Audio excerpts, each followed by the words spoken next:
కేంద్ర మంత్రి బండి సంజయ్ కామెంట్స్ కు సంబంధించిన బ్రేకింగ్ న్యూస్ చూస్తున్నాం. 2 ఏళ్లలో 25,000 మంది రైతులను ప్రకృతి వ్యవసాయం వైపు మళ్లించే దమ్ముందా అంటూ అధికారుల్ని ప్రశ్నించారు కేంద్ర మంత్రి బండి సంజయ్. కరీంనగర్ కృషి విజ్ఞాన కేంద్రంలో నిర్వహించిన ఓ కార్యక్రమంలో పాల్గొన్న బండి సంజయ్ రైతులకు పలు సూచనలు చేశారు.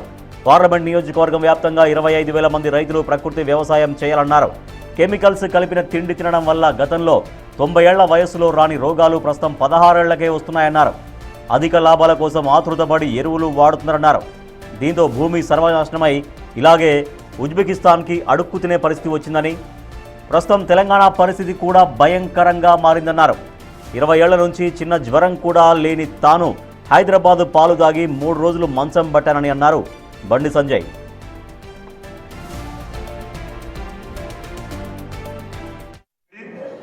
మన కరీంనగర్ పార్లమెంట్ నియోజకవర్గం నుంచి ఈ 2 నెలల్లో 25,000 మంది రైతులను ప్రకృతి వ్యవసాయం వైపు మళ్లించే దమ్ము మీకుందా?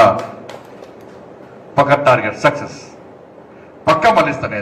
25,000 మంది టార్గెట్, 25,000 మంది రైతులను కరీంనగర్ పార్లమెంట్ నియోజకవర్గంలో ప్రకృతి వ్యవసాయం చేసే విధంగా తప్పకుండా ప్రోత్సహిస్తాను.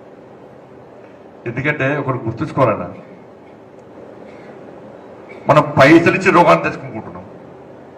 బజార్లో పోయి పైసలిచ్చి రోగాన్ని కొనుక్కుంటున్నాం మనం. అందుకే ఇప్పుడున్న 16 ఏళ్ళ యువకుని చూడుని, ఇప్పుడున్న 90 ఏళ్ళ ముసలిన చూడుని, ఆయన ఆరోగ్యంగా ఉంటాడు. బీపీ ఉండదు, షుగర్ ఉండదు. ఇప్పుడు 10 ఏళ్ళకే బీపీ షుగర్. లాస్ట్కు రాను డాక్టర్లు ఏం చేస్తున్నారు, మీరు రైస్ బంద్ చేయండి, కూరలు ఇవన్నీ బంద్ చేయండి, మిల్లెట్స్ తినండి.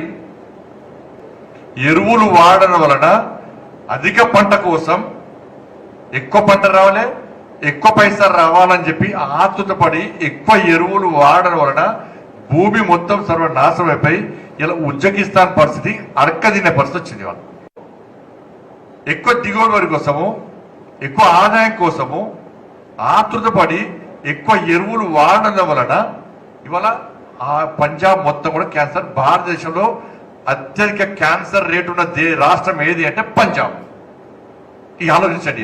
ఉజ్బెకిస్తాన్ ప్రపంచంలో ఉజ్బెకిస్తాన్ నాశనం అయిపోయింది. పంజాబ్ అని చెప్పుకుంటే పంజాబ్ అయిపోయింది. ఇవాళ మన పరిస్థితి అయితే ఒక్కసారి ఆలోచించండి.